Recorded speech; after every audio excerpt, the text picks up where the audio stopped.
In part 1, I came to the conclusion that cursed swords were the result of Haki infused in the blades by the swordsmith. Not Haki that made the sword itself stronger like black blades, but rather an invisible Haki that gives the blade a will of its own. Almost as if it was possessed or cursed. In this video, I'll go over what benefit that curse actually gives the blade rather than it being a detriment. I believe the potential in the cursed blade is not in its own power, but rather the power it draws out of the wielder. We already seen this with Zoro and Enma. Enma forced Haki out of him. Once he masters Enma, the compatibility between the sword and its master will probably allow Zoro to surpass his own limits.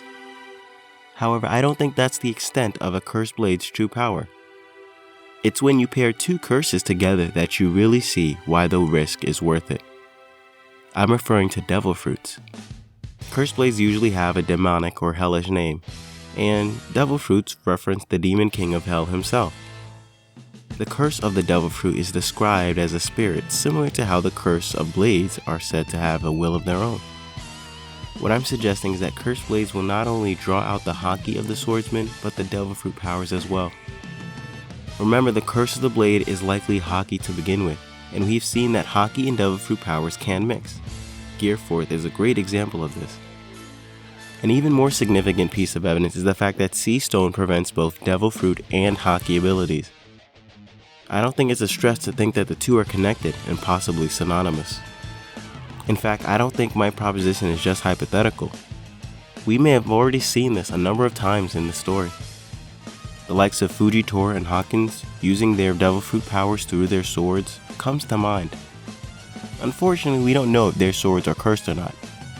However, Law is a swordsman that seems to almost exclusively use his sword alongside his devil fruit powers. And we know his sword, Kikoku, is indeed a cursed blade. With all that being said, stay tuned for the third installment, in which I show how I believe Zoro will obtain devil fruit powers. That's it for Food for Thought. I made it short and sweet, but if you'd like to hear me elaborate more, then stick around for the secret ending. Would like Food for Thought? Then check out the rest of my channel. Want to see some actually well thought out analysis and theories with a bunch of evidence to back them up? Well, then check out my series, Deep Dive. Thanks for watching. If you watched both part 1 and 2, thank you. It was originally only supposed to be 2 parts, but there is more to the theory than I initially thought. In this secret ending, I'll be clarifying 2 things. First, whether or not it's Conqueror's Haki within the cursed blade. Second, whether or not Enma is a cursed blade. After that, I'll expand upon the devil fruit swordsman. But first, I'll talk once again about Case Doflamingo for those who didn't see part 1. And we're going to learn about the inspiration for the story of Doflamingo, which will then tell you the inspiration for the story of One Piece at large. I'm going to be explaining Doflamingo's power. We're going to be talking about his family, both the blood relatives and his pirate crew. And finally, we'll go over to the real-world applications of what the story could be trying to tell us, the audience.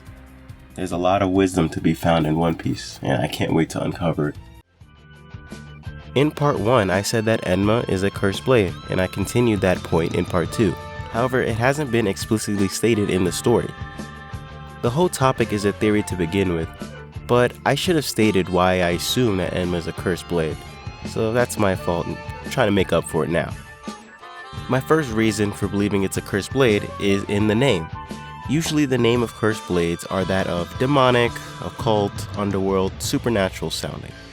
Kind of like how devil fruits are cursed, and are also a reference to the Lord of Hell, the devil. Law's sword Kikoku is also known as Demon Howl. Kikoku is translated to Oni whale, Onis which are basically Japanese demons. It is an old Japanese term for the wailings of restless ghosts. Kitetsu means Oni piercer, once again referencing a demonic creature. And finally, Enma is referring to the god of hell in Buddhist religion. My second reason is that it can be a detriment to the user. Not just anyone can use Enma. It's someone with a lot of Haki, a lot of spirit that has to be able to be worthy of wielding Enma. Just look at the reactions of Kinemon and Hitetsu. It's eerily similar to that of the shop owner that gave Zoro the Kitetsu, which is also a cursed blade. It's pretty much the same exact situation in both of them. They both said that Zoro probably shouldn't wield the blade. Zoro proved that he should wield the blade, and then he earned their respect. In fact, it looked like it was an exact reference to that moment all the way back in chapter 97. My third reason is that Enma attacks on its own almost, like it has its own killing intent, similar to Kitetsu. Now you might say Kitetsu doesn't react the same way that Enma does, but that could be just due to the swordsmith imposing a different curse. Also, Zoro is compatible with Enma, so that could also be a factor in the difference. The thing is, whether or not it is specifically considered a curse at this point in the theory isn't as relevant. As I said in part 1, it was never really a curse to begin with. It was the fact that the blade had a will of its own, a will granted by Haki. In part 3, it'll be all the more obvious why its will of the blade is the most important part. Okay, now for my second clarification.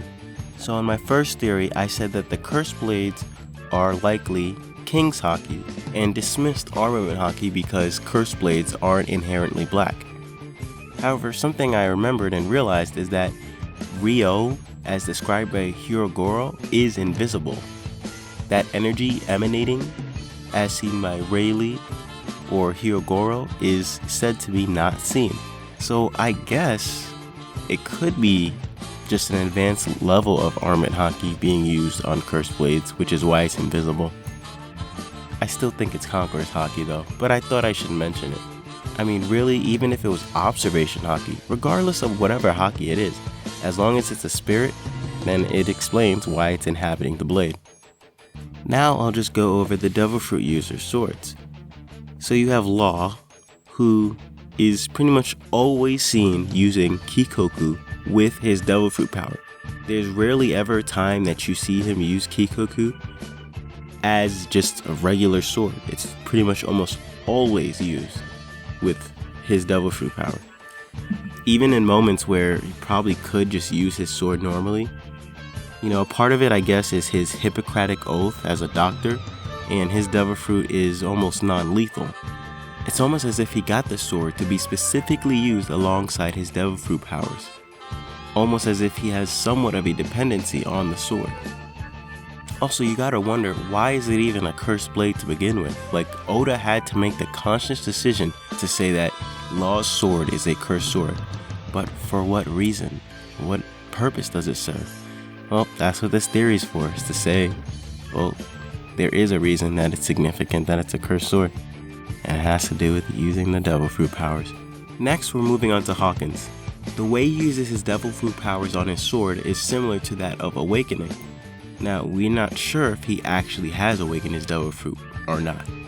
However, if he hasn't, and he's still able to use his sword the way that he does, it would make sense. It's like I said with Zoro and Enma. Them working together can make Zoro surpass his limits, so it could be possible that Hawkins using that sword that possibly is cursed allows him to use it as if he already is awakened, even if he isn't. Also, Hawkins uses voodoo. It wouldn't be too much of a surprise if he had a cursed sword when his power focuses around voodoo, which is all about curses.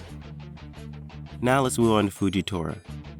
He's always using his sword and his Devil Fruit power together for some reason, when his Devil Fruit power has nothing to do with swords.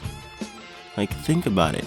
It makes sense when he does like a slash and he creates a gravity hole in the ground. That kind of makes sense. Like, he's like slashing, and well, even that doesn't make that much sense. But when he's setting down meteors and the like, what does his sword have to do with that?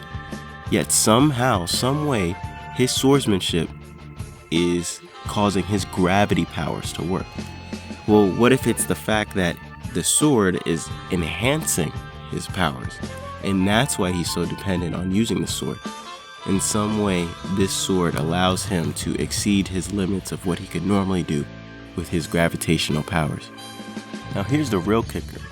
Fujitora might not even have a cursed blade, and this theory would still make sense, but we're not going to find out why until the next episode, so stay tuned. Real quick, the same thing I just said about Fujitora, I could say about Whitebeard, so I'm not even going to mention him. Just imagine I switched the two. It makes sense. Lastly, I'm going to talk about Brook. He is so interesting that it's going to be its own video. So we're not actually going to talk about Brook, but stay tuned for that. And I guess that kind of makes it a 4-part theory, but I don't want to look at it like that. Brook is just going to get his own video. We'll leave it at that. But that covers everything I wanted for this. If you made it all the way to here, thank you so much for watching.